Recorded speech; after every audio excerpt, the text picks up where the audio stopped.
Pilipinas, kaya pa ba? Part 2 tayo sa ginawang Marites session sa Senado. In our last video, we talked about the additional personalities na dinawit ng 18 Marites Este Marines na nakatanggap daw ng maleta na sina Tito Soto at Ping Lacson.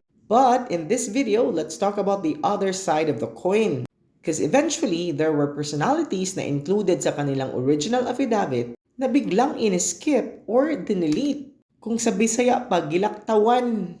And these are Senators Loren Legarda and Mark Villar. See, pabida pa naman si Loren Legarda. Sinabi niya kanina na makikinig lang daw siya sa mga bayani. And she was referring to the 18 Marites. Pero parang nakalimutan yata niya na included siya doon sa mga allegations ng 18 Marites based sa kanilang original affidavit. Now, look at this.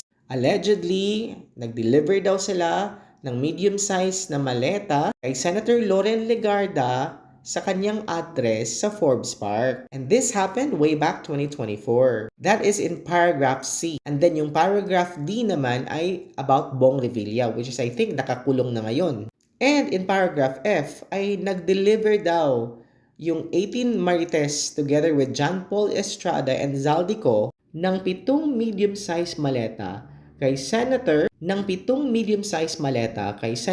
Mark Villar, who happened to be the former Secretary of DPWH. Well, sa totoo lang, I would somehow believe in these allegations kasi it makes sense for Mark Villar. Remember na Mark Villar was Duterte's DPWH Secretary from 2016 to 2021. Kaya posible talaga na yung allegations ng 18 Marites kay Mark Villar ay totoo. But the problem is, bakit in-skip doon sa kanilang meeting? Is it because kakampi na nila ngayon? If that's the case, then they're not really seeking for the truth and accountability. I would call it a selective corruption crusade. Tapos ayun, biglang nag-adjourn. Kasi baka natakot na mapag-usapan yung allegations nila kay Loren Legarda at Mark Villar. So mga kababayan, dapat talaga tayong mag-isip at mag-analyze ng situation. Hindi pwedeng maniwala na lang ng basta-basta. Ang daming loopholes ng script ni Mike Defensor and Marco Beta. But the end of the day, the truth will come out. Merong hearing ang legit Blue Ribbon Committee on Monday, and that's what we're going to wait. But for now, always remember that we don't lose hope